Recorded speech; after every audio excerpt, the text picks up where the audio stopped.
श्रीमद् भागवत भगवान की जय। श्रीमद् भागवत भगवान के 70वें अध्याय का महात्म्य नमः।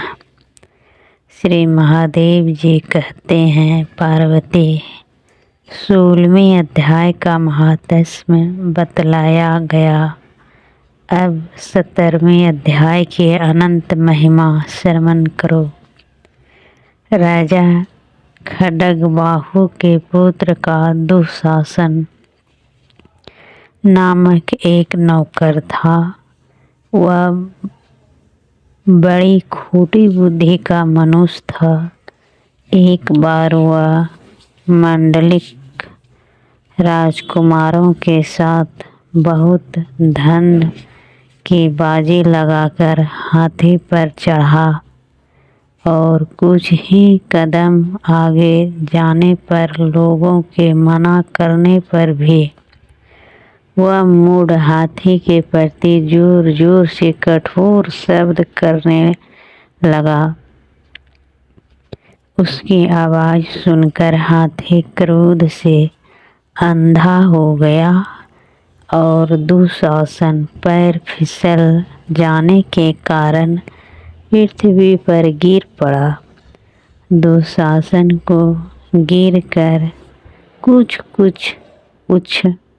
उच्छ्वास लेते देख काल के समान निरंकुश हाथी ने क्रोध में भरकर उसे ऊपर फेंक दिया।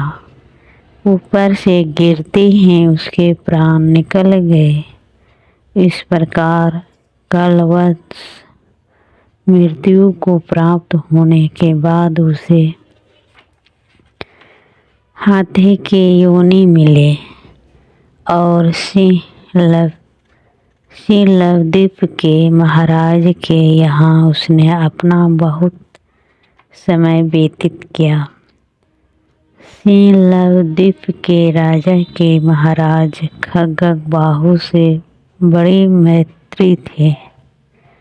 अतः उन्होंने जल के मार्ग से उस हाथी को मित्र की प्रशंसा के लिए भेज दिया।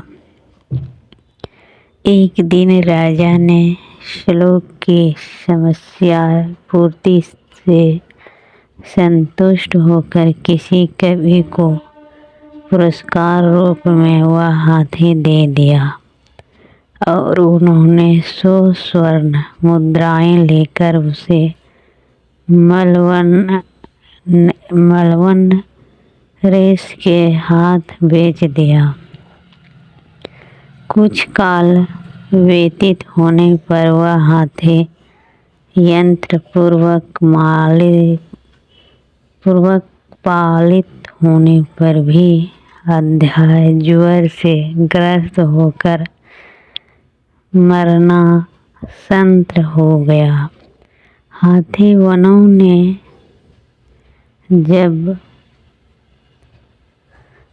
वानों ने जब उसे ऐसी शोचनीय अवस्था में देखा तो राजा के पास जाकर हाथी का हित के लिए शीघ्र ही सारा हाल कह सुनाया।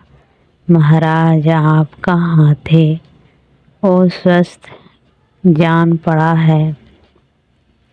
उसका खाना पीना और सोना सब छूट गया है। हमारी समझ में नहीं आता इसका क्या कारण है।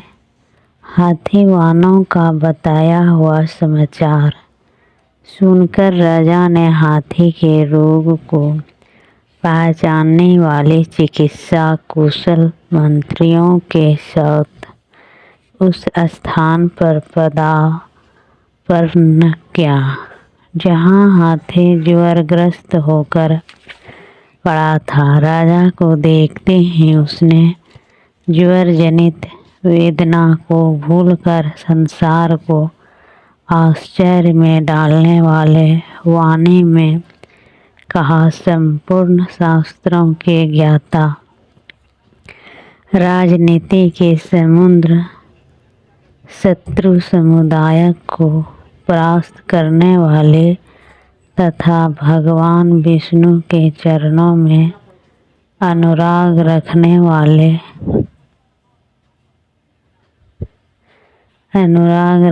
वाले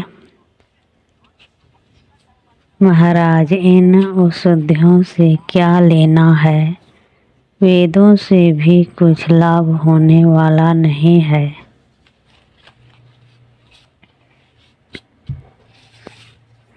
दान और जप से भी क्या सिद्ध होगा?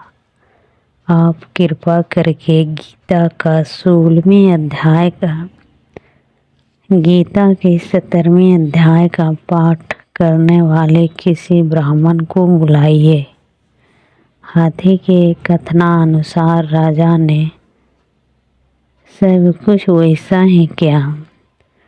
तदंतर गीता पाठ करने वाले ब्राह्मण ने जब उत्तम जल को अभिमंत्रित करके उसके ऊपर डाला, तब दुशासन गज योनि का परित्याग करके मुक्त हो गया। राजा ने दुशासन को दिव्य विमान पर आरूढ़ एवं इंद्र के समान तेजस्वी देखकर पूछा, तुम्हारे पूर्व जन्म में क्या जाति थी? क्या स्वरूप था? कैसे आचरण थे? और किस कर्म से तुम यहाँ हाथी होकर आए थे? ये सारी बातें मुझे बताओ। राजा के इस प्रकार पूछने पर संकट से छूटे हुए दुशासन ने विमान पर बैठे ही बैठे स्थिरता के साथ अपना पूर्व जन्म का उपयुक्त समाचार यथावत कह सुनाया। तत्पश्चात नरश्रेष्ठ मलवन नरेश भी गीता का 17वें अध्याय का पाठ करने लगे। इससे थोड़े ही समय में उनकी मुक्ति हो गई। इसी प्रकार 17वें अध्याय पूरा हुआ। श्रीमद् भागवत भगवान की